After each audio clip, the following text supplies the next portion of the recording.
ओम नमः शिवाय मित्रों। आज का विषय है शमी का पौधा घर में किसको रखना चाहिए और किसको घर में शमी का पौधा नहीं लगाना चाहिए।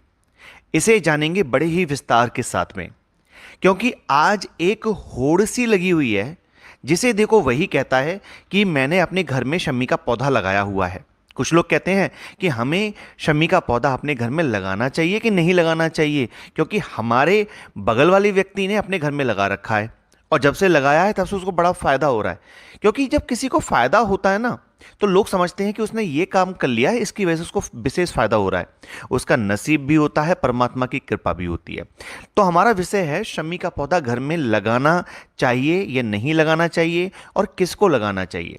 सबसे पहले एक बात समझ लीजिए, यदि आपकी जन्म कुंडली के अंदर शनि ग्रह की स्थिति अच्छी है तो आप घर में शमी का पौधा लगा सकते हैं।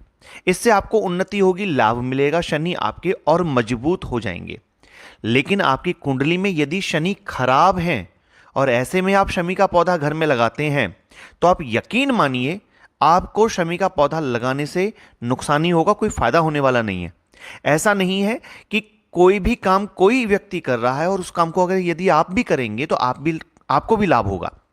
जैसे हर दवा हर व्यक्ति के लिए नहीं बनी और हर व्यक्ति के लिए एक जैसा भोजन भी नहीं बना। रोगी अलग प्रकार का भोजन करते हैं, स्वस्थ व्यक्ति अलग प्रकार का भोजन करता है। तो जब भोजन शरीर को अलग अलग स्थिति में चाहिए तो ऐसा नहीं हो सकता कि शमी का पौधा कोई भी आंख बंद करके गया और शमी का पौधा ले आया और अपने घर में लगा लिया और अब उसको फायदा ही होने वाला है। ऐसा नहीं है। तो पहले यह देख लो कि आपकी कुंडली में शनि की स्थिति कैसी है।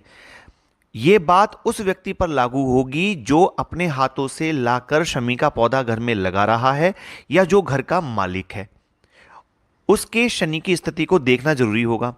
अब किसी पे जन्म कुंडली नहीं है, उसे पता ही नहीं है कि उसके शनि कैसे हैं, तो आप ये देख लीजिए कि शनि संबंधी जो भी चीजें होती हैं, लोहा आपको कितना फलता है, गाड़ी आपको कितना सुख देती है, आपकी गाड़ियां खराब तो नहीं होती, आपके चाचा ताऊ के साथ आपके रिश्ते कैसे हैं, इन सब बातों से यह जाना जा सकता है कि आपके शनि कुंडली में कैसे हैं। आपको पैरों की तकलीफें तो नहीं है, आपके घर में शारीरिक कष्ट तो नहीं है। इस प्रकार की बातों से शनि के मजबूत होने की स्थिति को जाना जा सकता है। लेकिन हमारा जो विषय है वो यही है कि शमी का पौधा कैसे किसे लगाना चाहिए किसे नहीं। तो कुंडली में शनि की स्थिति देख के लगाएं। दूसरी बात, शमी का पौधा यदि आप घर में लगा रहे हैं तो एक बात ध्यान रखें, आपके घर में शमी का पौधा केवल और केवल दक्षिण दिशा में ही लग सकता है। अगर आपके पास आपके घर में दक्षिण दिशा में ऐसी स्थिति है कि आप वहां पर शमी का पौधा लगा सकते हैं तो ही शमी का पौधा घर में लाइएगा। यदि आप दक्षिण दिशा में शमी का पौधा नहीं लगा सकते हैं तो शमी का पौधा लाने के बारे में सोचना भी मत। बहुत सारे विद्वान कहते हैं पूर्व दिशा में लगा सकते हैं, ईशान दिशा में लगा सकते हैं। ऐसा बिल्कुल नहीं है। शमी का पौधा शनि ग्रह का है, इसलिए उसे पूर्व दिशा में आप हरगिज नहीं लगा सकते। दूसरा, ईशान कोण में इसलिए नहीं लगा सकते क्योंकि ईशान कोण गुरु बृहस्पति का पूजा स्थान माना जाता है ये, इसलिए ईशान कोण के अंदर आप पौधा नहीं लगा सकते किसी भी कीमत पर, ये शमी का। ठीक। इसके अलावा कुछ लोग सोचेंगे कि फिर तो शमी का पौधा शनि का है तो पश्चिम दिशा में लगा दें। बिल्कुल नहीं। पश्चिम दिशा के अंदर यदि आप हरियाली बढ़ाते हैं तो आपको दिक्कतें शुरू हो जाएंगी। बड़े पौधे नहीं लगाए जाते, चाहे वो शनि का ही पौधा क्यों ना सही। तो दक्षिण दिशा में क्यों? क्योंकि शमी के पौधे पर कांटे पाए जाते हैं और जो कांटेदार वृक्ष होते हैं उनको दक्षिण दिशा में ही लगाना चाहिए, क्योंकि दक्षिण दिशा मंगल ग्रह की है और मंगल ग्रह कारक है कांटों का। इसलिए दक्षिण दिशा के अंदर कांटेदार वृक्ष यदि आपको लगाने ही है, आपको बहुत मन है आपको लगाना है, तो दक्षिण दिशा में आप शमी का पौधा लगाएं। और सुनिए, ये जो शमी का पौधा है इसको राजस्थान का वृक्ष कहा जाता है। असल में ये वृक्ष है, पौधा नहीं है। ये राजस्थान में पाया जाता है। जेठ की धूप में भी ये मुरझाता नहीं है। वहां के पशुओं को जानवरों को ये छाया प्रदान करता है और इसकी छाया में वहां पर अन्न भी उपजता है। 1899 में जब सूखा पड़ा था, तब राजस्थान के लोगों ने इसी वृक्ष की छाल को खा करके अपना समय काटा था। दशहरे के दिन घर लौटते समय इसकी पत्तियां लेकर के लोग घर जाते हैं, क्योंकि कहा जाता है कि इसकी पत्तियां स्वर्ण के समान, सोने के समान होती हैं। और विजयदशमी के दिन यदि आप इनकी पत्तियों को लेकर के घर जाते हैं तो ऐसा माना जाता है जैसे आप सोना लेकर के घर लौट रहे हैं। अब ये राजस्थान का पौधा है जहां पानी बहुत कम पाया जाता है और धूप सर्वाधिक पाई जाती है, तो दक्षिण दिशा में सबसे ज्यादा धूप रहती है, तो दक्षिण दिशा में लगाएं। दूसरी बात, इस पौधे को शनि देव से और भगवान शिव से जोड़कर देखा जाता है, क्योंकि भगवान शिव की पूजा में बिलपत्र की भांति ही इसका भी महत्व है चढ़ाने का। लेकिन अगर भगवान भोलेनाथ की पूजा में ये चढ़ता है तो इसका मतलब हरगिज ये नहीं है कि आप इस पौधे को घर में लगा लें और घर में लगाने के बाद में आप उसकी पत्तियां तोड़ के शिव जी पे चढ़ाएं।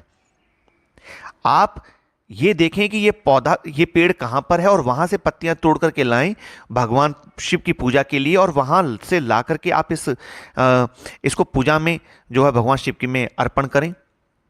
किसी भी चीज की सहजता के लिए उसको अपने घर में लगा लेना कोई ज्ञानपूर्ण बात नहीं। दूसरी बात ये कि शमी का पौधा घर में लगाने का मतलब ये नहीं है कि आप इसको घर के अंदर लगाएं। घर के अंदर ही आपको अशुभ फल ही देगा। घर के बाहर यदि घर के बाहर आपके पास दक्षिण दिशा में जगह है तो आप इसको लगाएं। यदि घर के बाहर आपके पास जगह नहीं है तो आप इसको बिल्कुल भी लेकर नहीं आए। आपका घर उत्तरमुखी है तो आप इसको ईशान में लगा दिया, पश्चिम में लगा दिया, सामने उत्तर में ही लगा दिया घर के द्वारे पर। यह शुभ स्थिति नहीं है इस पौधे के लिए और आपके लिए। ये एक बड़ा वृक्ष है जिसको गमले में लगाएंगे आप एक पौधे के रूप में, और ये बढ़ नहीं पाएगा, उन्नति प्राप्त नहीं कर पाएगा, वृद्धि प्राप्त नहीं कर पाएगा। जब इस पेड़ की वृद्धि नहीं होगी, इसकी पेड़ की वृद्धि रुक जाएगी, तो वृद्धि आपकी भी रुक जाएगी। थोड़ा विचार करिए। ये कोई पौधा नहीं है, एक बड़ा वृक्ष है, और उस बड़े वृक्ष को छोटे रूप में आप गमले में सजो के रखे हुए हैं। ये कुछ विचारणीय बातें हैं, इन पर विचार अवश्य होना चाहिए। तो यदि घर में लगाने का बहुत मन है तो दक्षिण दिशा में ही लगाना है और घर के बाहर लगाना है, घर के अंदर बिल्कुल नहीं लगाना है। और घर की छत पे लगाने के बारे में तो सोचना भी मत। दोस्तों, ऐसा नहीं है कि आपको कोई चीज पसंद आए तभी कही जाए। कोई चीज आपके लिए अहित करने वाली है तो उसको भी बताना चाहिए। जैसे एक डायबिटीज वाले व्यक्ति के लिए मीठा खाना मना है तो घर वाले उसको मीठा खाने से रोकते हैं, चाहे उसको कितना भी बुरा लगे।